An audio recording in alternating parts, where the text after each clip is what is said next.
हो गया, उसमें भी मैं समझता हूं कि कोई रोड मैप नहीं आएगा, क्योंकि सरकार का जो सोच है वो किसान मजदूर हर वर्ग के विरोधी सोच है। और ये मैं पहले ही जो बजट आने से पहले ये कहना चाहता हूं कि सरकार बिल्कुल इस मामले में फेल्योर है। हम ये चाहेंगे किसान मजदूर खेत ग्रामीण महिलाएं कानून व्यवस्था हर तरीके से जो लेकर लोगों को राहत प्रदान करें, तब तो प्रदेश का भला हो सकता है। तो नेता प्रतिपक्ष रामेश्वर डूडी को आपने सुना, और इसी बीच मेरे सहयोगी माधुरी हमारे साथ बनी हुई हैं जो बता रही हैं अलग अलग वर्गों की उम्मीदें। मैं माधुरी आपके पास आ रही हूं और जानना चाहूंगी कि और कौन सी अलग अलग उम्मीदें लगाकर बैठी है पूरे प्रदेश की जनता और अलग अलग वर्ग। देखिए सुनीता, ठीक कहा आपने। देखिए अब से कुछ 20 मिनट बाद यानी कि 10 मिनट बाद तो मुख्यमंत्री खुद विधानसभा पहुंच जाएंगे और 20 मिनट के बाद बजट पेश होना शुरू हो जाएगा। यानी कि अब जो उम्मीदें हैं उन पे मुहर लगनी शुरू हो जाएगी। जैसा अभी आप हमारे दर्शकों को नेता प्रतिपक्ष रामेश्वर डूडी की बात सुना पा रही थी, उन्होंने कहा कि हर वर्ग के साथ उन्होंने धोखा किया और पिछली जो घोषणाएं थी वो 50% भी धरातल पर नहीं आ पाई।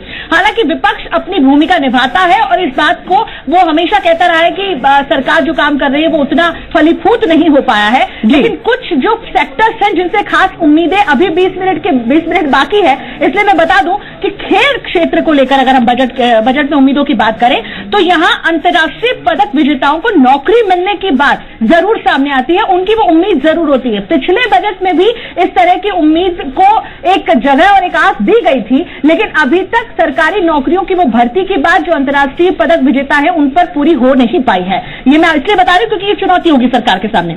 जयपुर में टेनिस और बैडमिंटन की एकेडमी बनाने की बात हो रही है। जयपुर की ही मैं अगर बात बता दूं आपको तो पिछले बजट में सरकार ने 500 छात्रों की क्षमता के एक छात्रावास के निर्माण के लिए 500 करोड़ की बात की थी। प्रावधान था सुनीता, समझिए, लेकिन वो अभी तक पूरा नहीं हो पाया, वो जर्जर हालत में। अब किस तरह से काम होगा ये सचमुच समझ से परे है, लेकिन फिर भी उम्मीदें होती है सुनीता। बजट है, ओबीसी वर्ग को भी बजट से काफी उम्मीदें हैं क्योंकि ओबीसी वर्ग के लिए बढ़ती बेरोजगारी एक बहुत बड़ी समस्या है और सरकार उसे कैसे पाटेगी ये इस बजट में, क्योंकि 15 लाख नौकरियों का वायदा सरकार ने जब अपने स्वराज संकल्प में किया या अपनी तमाम बजट जो 3 बजट पेश किए उनमें किया तो बार बार वो मांग पुरजोर होती गई कि नौकरियां हमें दीजिए। ओबीसी वर्ग तो हमेशा अपनी बढ़ती बेरोजगारी की समस्या से ही परेशान है। कल्याण के लिए बजट में अलग से प्रावधान की उम्मीद है और इसके लिए मॉनिटरिंग कमेटी भी एक बनाई जाए, इसकी भी उम्मीदें हैं। तो ये कुछ जो 2 सेक्टर हैं इनकी कुछ खास उम्मीदें हैं। अल्पसंख्यक वर्ग ऐसा है जो एक अलग वोट बैंक है सुनीता, समझिए, क्योंकि चुनाव में अभी 1.5 साल का वक्त है। 1.5 साल के बाद जो अगला जो बजट आएगा हो सकता है वो पूर्ण बजट भी ना हो, सिर्फ लेखा अनुदान हो।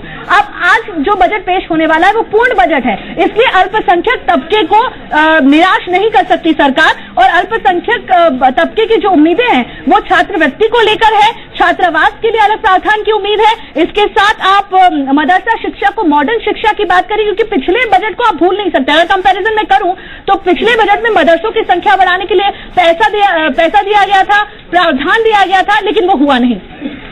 सिर्फ अल्पसंख्यक को मत याद रखिए सुनीता, महिला एवं बाल विकास विभाग एक बड़ा विभाग है। महिलाओं को एक बड़ी उम्मीद है क्योंकि आज महिला मुख्यमंत्री होने के नाते मुख्यमंत्री अपने जन्म दिवस पर अपना बजट पेश कर रही हैं, इसलिए उम्मीद महिलाओं की बहुत ज्यादा है। कुछ खास उम्मीदें हमारे दर्शकों को हम दिखा दें अगर, तो उसमें आंगनबाड़ी केंद्रों की बात आती है जिनमें उनकी संख्या को बढ़ाने की बात है, महिलाओं के लिए सशक्तिकरण की बात है, शिक्षा की बात है। पिछले बजट में भी कई तरह के प्रावधान किए गए थे, कई तरह का पैसा इस विभाग को दिया गया था, बावजूद इसके बहुत कुछ नहीं हुआ है। उम्मीदें अभी भी बरकरार है सुनीता। मैं चाहूंगी कि विशेष सबसे अहम मुद्दा माधुरी